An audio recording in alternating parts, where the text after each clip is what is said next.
আয়াত ৩৮।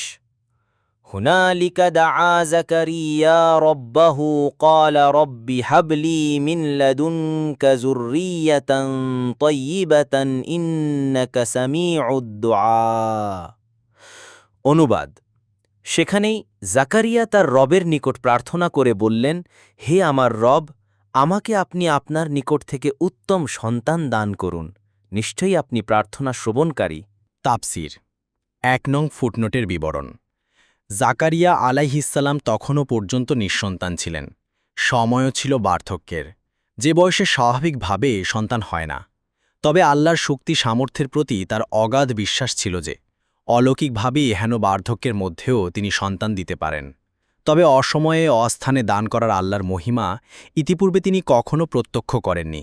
কিন্তু এ সময় যখন তিনি দেখতে পেলেন যে আল্লাহ তাআলা ফলের মৌসুম ছাড়াই মারিয়ামকে ফল দান করেছেন, তখনই তার মনের সুপ্ত আকাঙ্ক্ষা জেগে উঠল এবং তার মনে হল যে সর্বশক্তিমান আল্লাহ মৌসুম ছাড়াই যদি ফল দিতে পারেন, তবে বৃদ্ধ দম্পতিকে হয়তো সন্তানও দেবেন।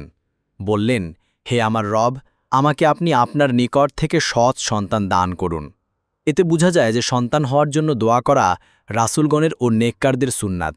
অপর এক আয়াতে আল্লাহ তাআলা বলেন, আপনার আগে তো আমি অনেক রাসূল পাঠিয়েছিলাম এবং তাদেরকে স্ত্রী ও সন্তান সন্ততি দিয়েছিলাম। অর্থাৎ রাসূল সাল্লাল্লাহু আলাইহি ওয়াসাল্লামকে যেরূপ স্ত্রী ও সন্তান দান করা হয়েছে, তদ্রূপ এই নিয়ামত পূর্ববর্তী রাসূলগণকেও দেয়া হয়েছিল। এখন কেউ যদি কোনো পন্থায় সন্তান জন্মগ্রহণের পথে বাধা সৃষ্টি করে, তবে সে শুধু স্বভাব ধর্মের বিরুদ্ধেই বিদ্রোহের পতাকা উত্তোলন করে না, বরং রাসূলদের একটি সার্বজনীন ও সর্বসম্মত সুন্নাহ থেকেও বঞ্চিত হয়। রাসূল সাল্লাল্লাহু আলাইহি ওয়াসাল্লাম বিবাহ ও সন্তানের প্রশ্নটিকে অত্যাধিক গুরুত্ব দান করেছেন। তাই যে ব্যক্তি সামর্থ্য থাকা সত্ত্বেও বিবাহ কিংবা সন্তান গ্রহণে অনীহা প্রকাশ করে, তাকে তিনি স্বীয় দলে অন্তর্ভুক্ত হওয়ার অনুমতি দেননি। তিনি বলেন, বিবাহ আমার সুন্নাহ। যে ব্যক্তি এই সুন্নাহ থেকে বিমুখ হয়, সে আমার দলভুক্ত নয়। তোমরা বিবাহ করো, কেননা তোমাদের আধিক্যের কারণে আমি অন্যান্য উম্মতের ওপর গর্ব করব। ইবনে মাজাহ